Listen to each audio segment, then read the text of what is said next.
la diapositiva. ¿Pueden ver la diapositiva, jóvenes, y escuchar bien?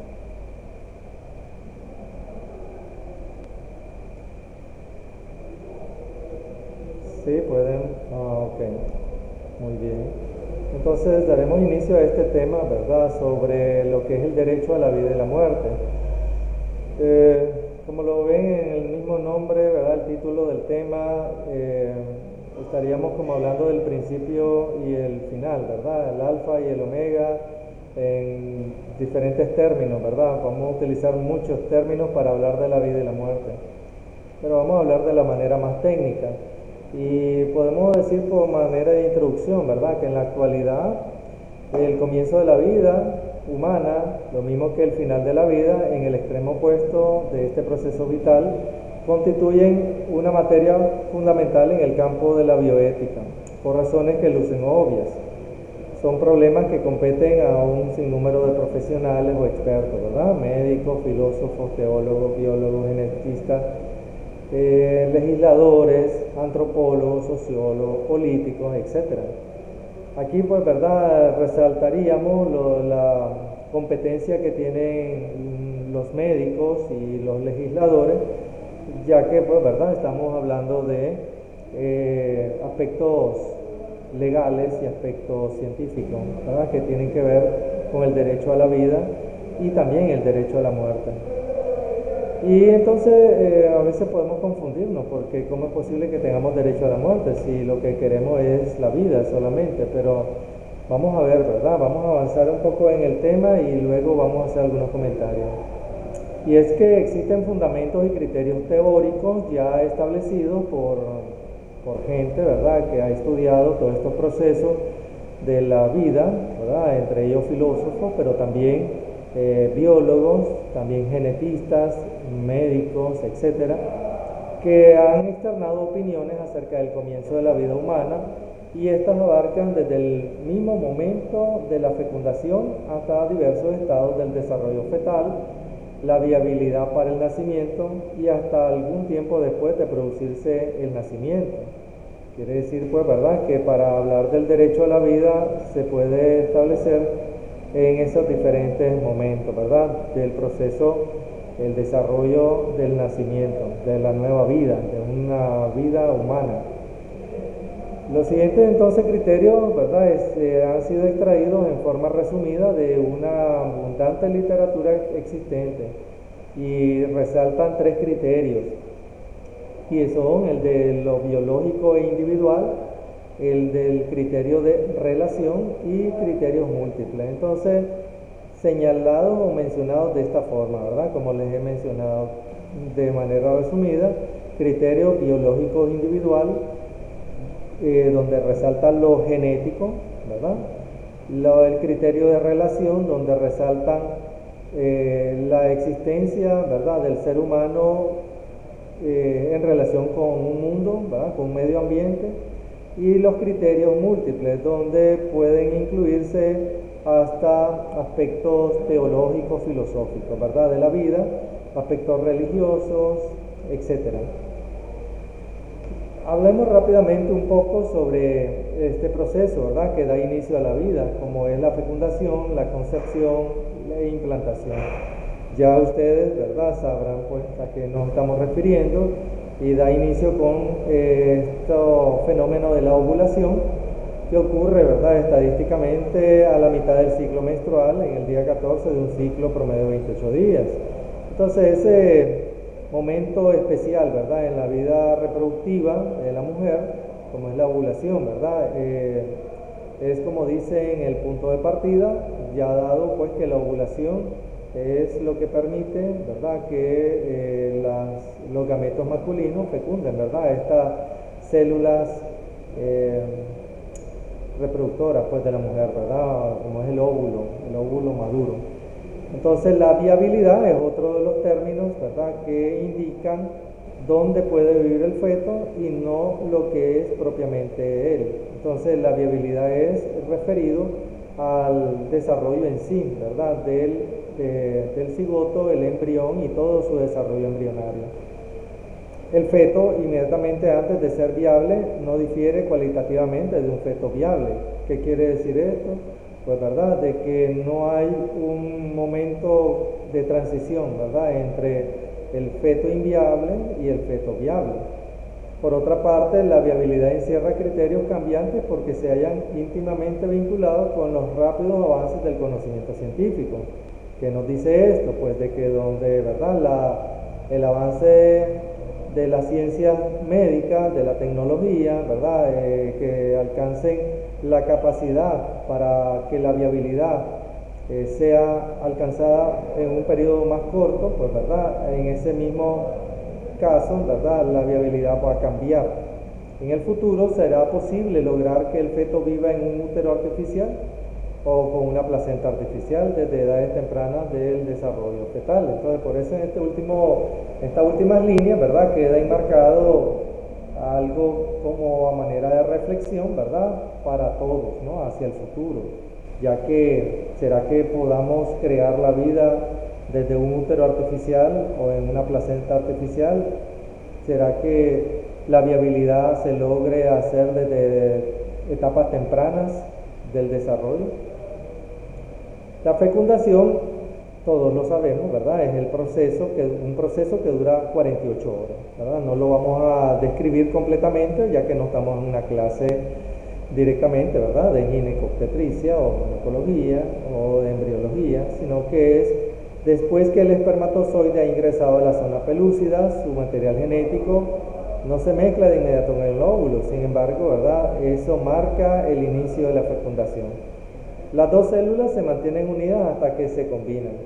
Es solo entonces cuando se puede transcribir el nuevo material genético y el DNA recién sintetizado, el cual se considera genéticamente único. Es este el momento en que se establece o constituye hereditario único llamado genoma. O sea que el genoma, ¿verdad?, ya se produce en el nuevo ser. Es el material propio individual, ¿verdad?, del nuevo ser producto de la fecundación. Vamos a otro momento, ¿verdad?, el momento del nacimiento. Y cabe la pregunta, ¿constituye el nacimiento el comienzo de la vida humana? Entonces, ¿en qué difiere el feto un día antes del nacimiento del niño un día después de nacido? ¿Hay alguna diferencia? Pues se dice que no, ¿verdad? No difieren cualitativamente. Se habla de la dependencia del feto y de la independencia del niño para restarle importancia a veces al primero, o sea, al feto. Pero la calidad de independiente atribuida al recién nacido es de extrema relatividad. Tenemos un bebé que llora en los brazos de la madre, a como tenemos a un feto un día antes de nacer dentro de su cavidad, ¿verdad?, protectora, como es la placenta. ¿Y será que uno depende más o el otro depende menos? ¿Verdad? Es relativo.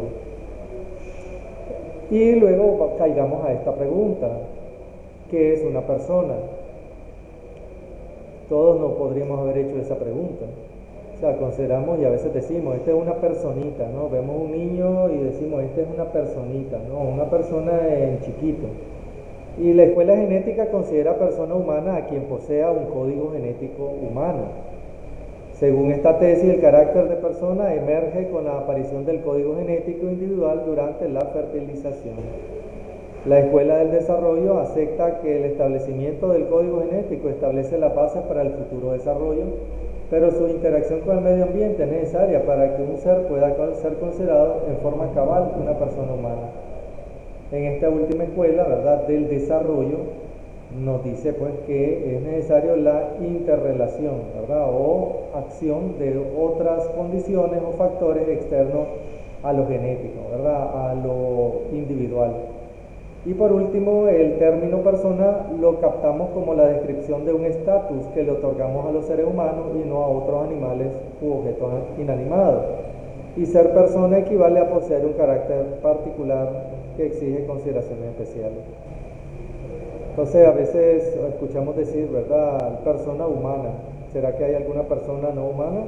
Entonces por eso el término simple, ¿verdad?, de decir persona, se le otorga como un estatus a ciertas características que poseemos los humanos cuando se alcanzan, ¿verdad?, esas características. Entonces, en este sentido, ¿verdad?, es donde está las teorías o las escuelas, ¿verdad?, los conceptos respecto a quién es una persona.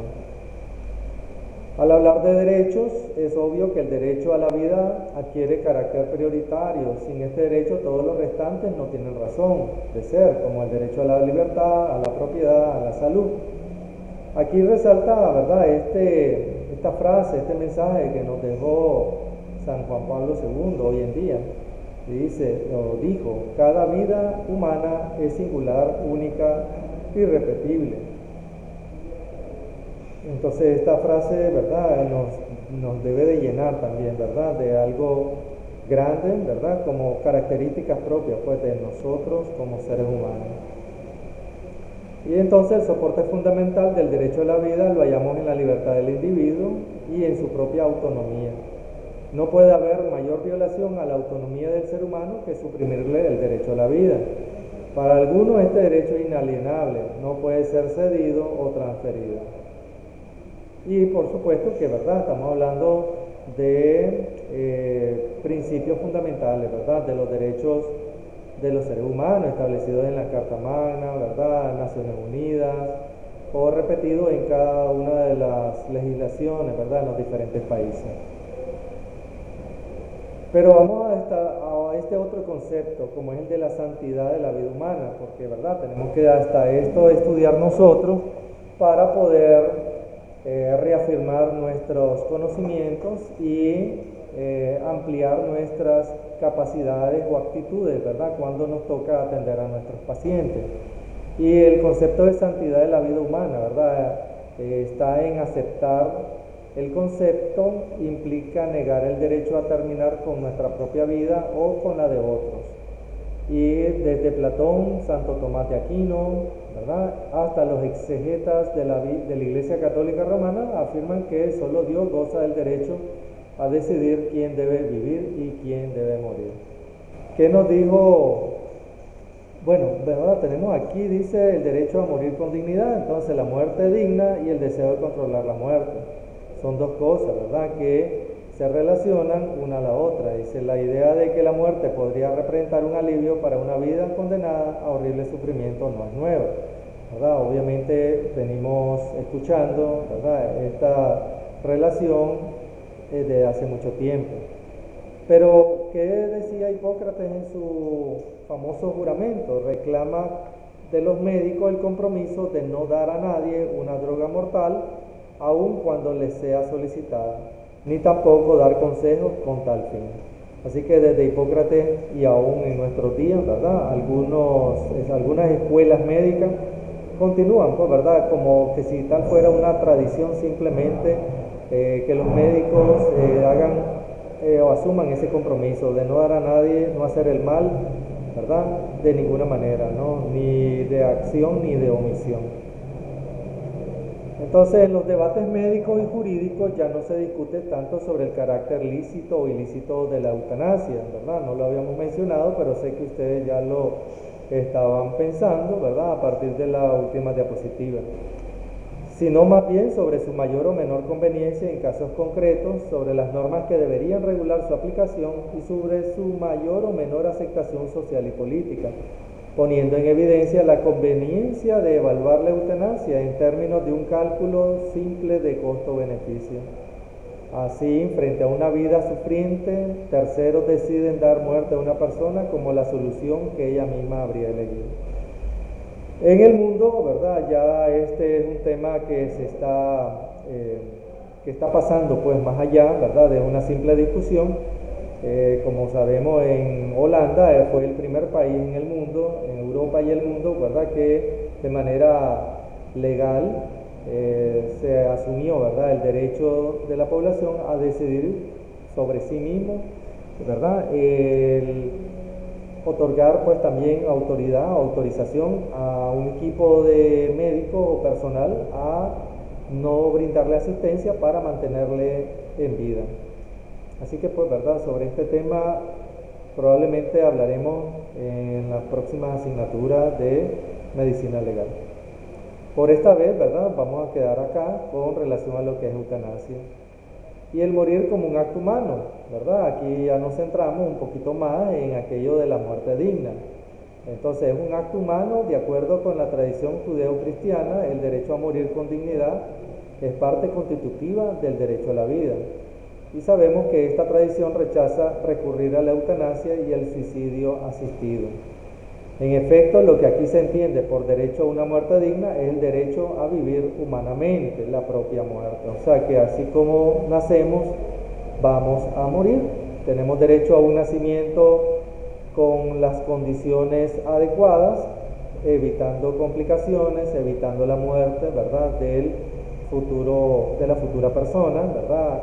Pero también debemos de darle a las personas el derecho a morir dignamente. Entonces se dice que es un acto humano porque la muerte no podría ser considerada como un fenómeno meramente pasivo que ocurre en nosotros y frente al cual permanecemos, por así decirlo, impotentes. Así que acto del hombre, sino como un acto humano, es decir, como un acto en el que nuestra libertad podría intervenir en alguna medida. Y la muerte no es primariamente un evento médico o científico, sino un evento personal, cultural y religioso. Las convicciones morales y religiosas determinan lo que se considere el comportamiento adecuado frente a la muerte, tanto para el que está muriendo como para los que lo atienden. En este caso, ¿verdad?, los profesionales de la medicina, no solo los médicos, cualquier otro profesional, debe estar preparado para dar asistencia, ¿verdad?, en los últimos momentos de vida de sus pacientes. En este caso, ¿verdad?, vamos a hablar pues en relación a la asistencia a las personas que sufren de alguna condición de vida en el que hay una probabilidad, ¿verdad?, de proximidad de la muerte. Entonces hablamos de la respuesta de la medicina paliativa. La medicina se ha concebido tradicionalmente como una relación de ayuda al que sufre. Lo que la sociedad espera de los médicos es que, atentos al sufrimiento de una persona, apliquen sus capacidades y toda la ciencia disponible para aliviarla. Entonces hablamos de diversos estudios que muestran que los síntomas que con mayor frecuencia se presentan hacia el final de la vida tienden a ser múltiples, multifactoriales, cambiantes, intensos y algunas veces de larga duración. Así tenemos que estadísticamente se habla de que el 90% de este tipo de enfermos tienen dolor intenso, un 80% sufren de depresión o ansiedad y hasta el 60% van a desarrollar dificultad para respirar, y luego nos dicen las estadísticas que casi todos sufren o padecen o presentan falta de apetito, sequedad bucal, constipación, debilidad general u otras molestias similares. Como ven, ¿verdad?, son los síntomas que podríamos haber podido identificar en alguna persona que hayamos pues tenido algún tipo de relación o cercanía y que llegó a este momento de que requería de un alivio, ¿verdad?, a su sufrimiento o a todos estos padecimientos. El tratamiento paliativo tiene por objeto facilitar al paciente y a su familia la mejor calidad de vida posible, haciendo hincapié en el hecho de que la enfermedad no debe ser considerada como una aberración fisiológica aislada, sino una relación con el sufrimiento que conlleva el impacto que causa en la familia del enfermo. Como ven aquí en la diapositiva ya se habla entonces no solo de facilitar al paciente, ¿verdad?, la forma, el tratamiento de aliviar cualquier sufrimiento o limitación, sino que también hablamos de integrar a la familia para lograr la mejor calidad de vida posible. Entonces, la medicina paliativa se concentra, por tanto, en mejorar la calidad de vida y aliviar los síntomas en el marco de un equipo multidisciplinario que esté coordinado, formado por médicos de diversas especialidades, enfermeras, psicólogos, asistentes sociales, nutricionistas, fisioterapeutas, terapeutas ocupacionales, etcétera, etcétera. Que es amplio, ¿verdad? El grupo o el equipo multidisciplinario que podría estar participando en la atención en esto de la medicina paliativa. Y entonces existen varios principios éticos relevantes en la medicina paliativa. Vamos a leer, son 3. Tenemos el primero, principio de veracidad. Es el fundamento de la confianza en las relaciones interpersonales. Por lo tanto, podríamos decir que en general comunicar la verdad al paciente y a sus familiares constituye un beneficio para ellos, que es el principio de beneficencia, pues posibilita su participación activa en el proceso de toma de decisiones, que sería un principio de autonomía. Entonces, relacionado al principio de veracidad, que es proporcionarle al paciente y a sus familiares, ¿verdad?, la realidad, la verdad acerca de la condición del paciente. De ahí pasamos, ¿verdad?, a que este principio está relacionado al principio de beneficencia y al de autonomía. El segundo es el principio de proporcionalidad terapéutica. Este principio sostiene que existe una obligación moral de implementar todas aquellas medidas terapéuticas que guarden una relación de debida proporción entre los medios empleados y el resultado previsible. Quiere decir que la utilidad o inutilidad de la medida, que las alternativas de acción con sus respectivos riesgos y beneficios, en el que el pronóstico con y sin la implementación de la medida y en el que los costos físicos, psicológicos, morales y económicos son los que intervienen en la decisión, ¿verdad?, de sí o no utilizar determinados recursos médicos científicos para proporcionarle al paciente, ¿verdad?, la ayuda que necesita, que requiere en alguna situación de la vida.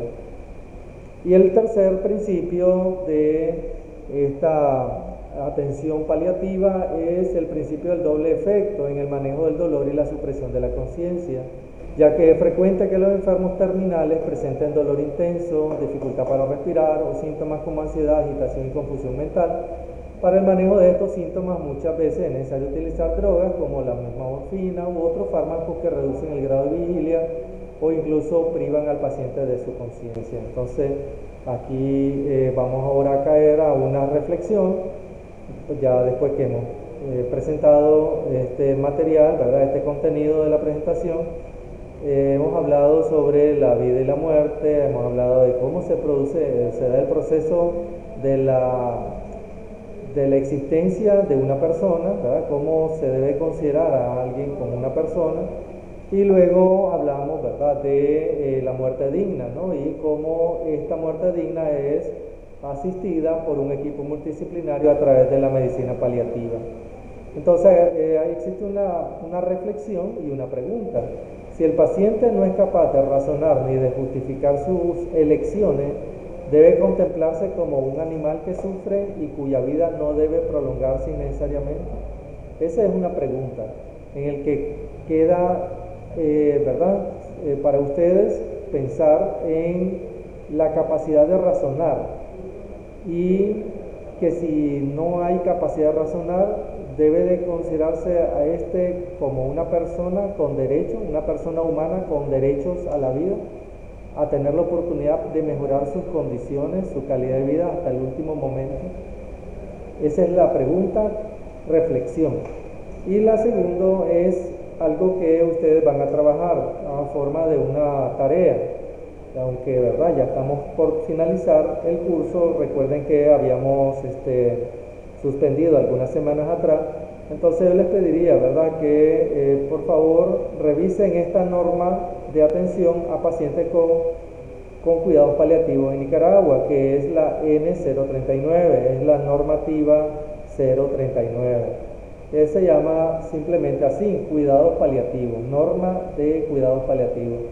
Y esta debemos de leerla y saber si en ella cómo se deben de tratar estas personas y qué consideraciones especiales plantea sobre los principios éticos de la medicina paliativa. Entonces, estos 3 últimos principios que hemos leído, los vamos a repetir, ¿verdad?, rápidamente: el principio de veracidad, el principio de proporcionalidad terapéutica y el último, que es el doble efecto, que es el de la manejo del dolor y la supresión de la conciencia. Entonces, estos tres principios éticos, me gustaría que, bueno, yo les voy a enviar una guía sencilla, práctica, ¿verdad?, de lo que van a responder en esta lectura de la normativa 039 del Ministerio de Salud. Entonces, chicos, esta es la presentación sobre este tema que hemos hecho hoy. Vamos ahora a compartir algunos comentarios o preguntas, unos minutos, para saber pues si hemos comprendido y qué les parece, ¿verdad? ¿Qué comentarios caben o alguna pregunta? Entonces los escucho, muchachos. También pueden escribir, ¿verdad? En la sala de chat pueden escribir alguna pregunta. Entonces el que quiera solamente comentarlo de forma, tendríamos que activar audios para todos. A ver si por favor escuchan, pueden hablar.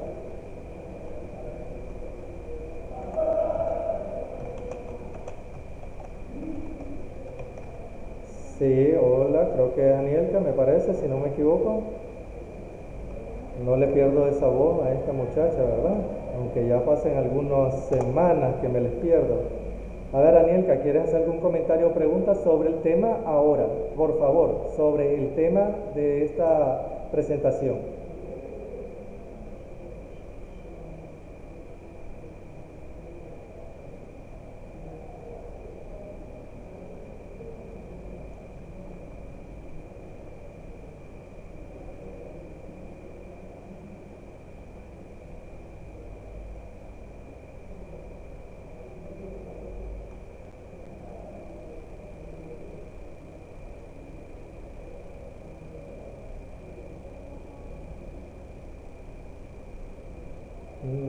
Sí, correcto.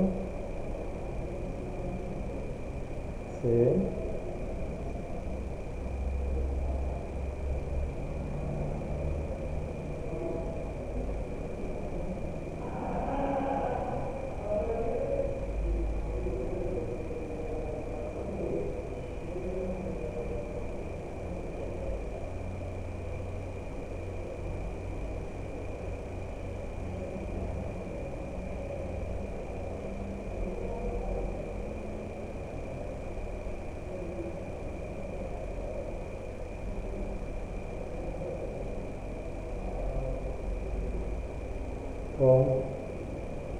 Ok, muy bien, Anielka, muchas gracias por tu comentario, muy bien, ¿verdad? En relación a la reflexión que leíamos en la última diapositiva.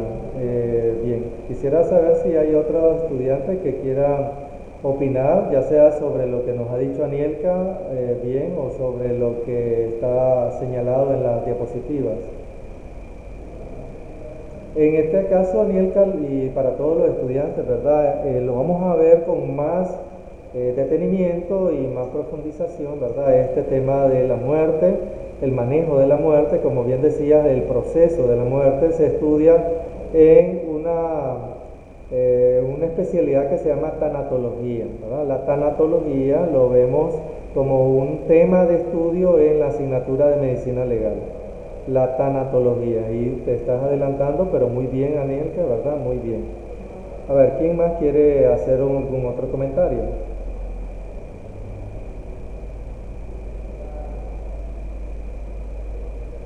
A ver, chicos, anímense, ¿verdad? Estamos grabando todavía. Tenemos 36 minutos de haber iniciado, ¿verdad? La transmisión o el inicio, pues, de la videoconferencia. Quisiéramos, pues, ¿verdad?, escuchar algún comentario, si no, pues yo les voy a hacer algunas preguntas. ¿Qué les parece? Tenemos a 20 estudiantes conectados, ¿verdad?, integrados a esta videoconferencia de la asignatura de Seminario de Derecho y Salud. Recuerden que esta videoconferencia va a estar disponible siempre, ¿verdad?, para que ustedes puedan escucharla. De todas formas, siempre está en la presentación, que ya la tienen en el aula virtual. Lo importante de la videoconferencia es el contacto con los estudiantes y su docente para aclarar o ampliar, ¿verdad?, escuchar los comentarios de ustedes, sus preguntas y de esa manera, pues, ¿verdad? Estar mejor comprendido, pues, ¿verdad? La materia o el contenido de la clase.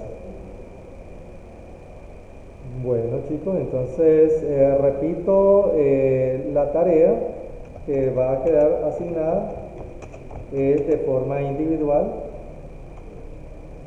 Todos van a hacer una lectura de esa normativa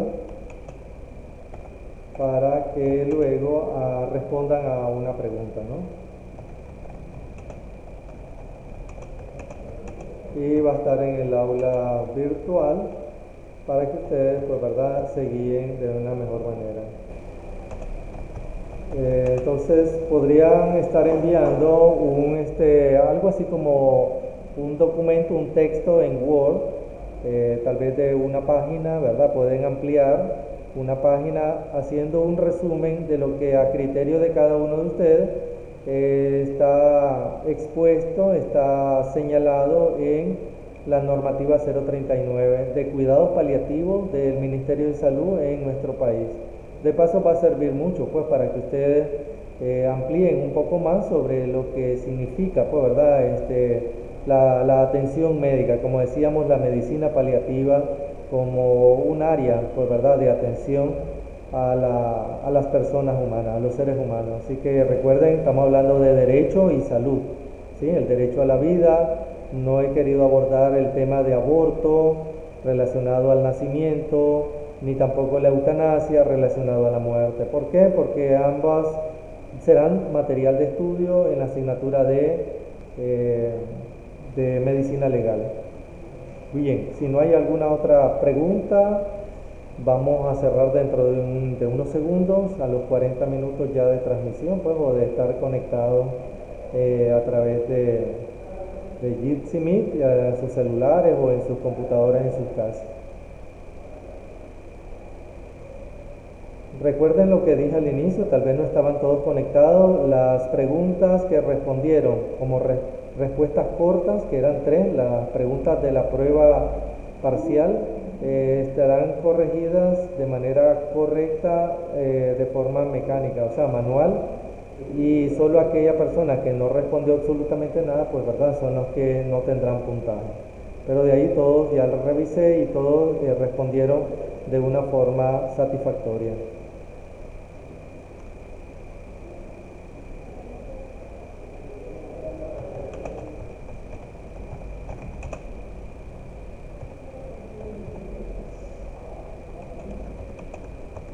Entonces no hay más preguntas, chicos.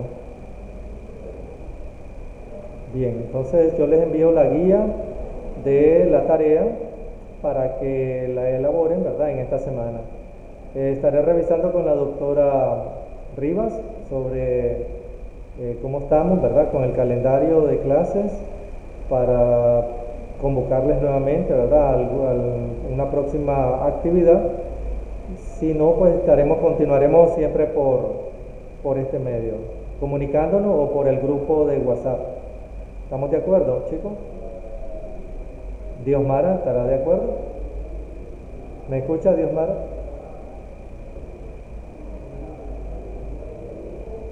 ¿La sacamos a Diosmara? No, no se puede.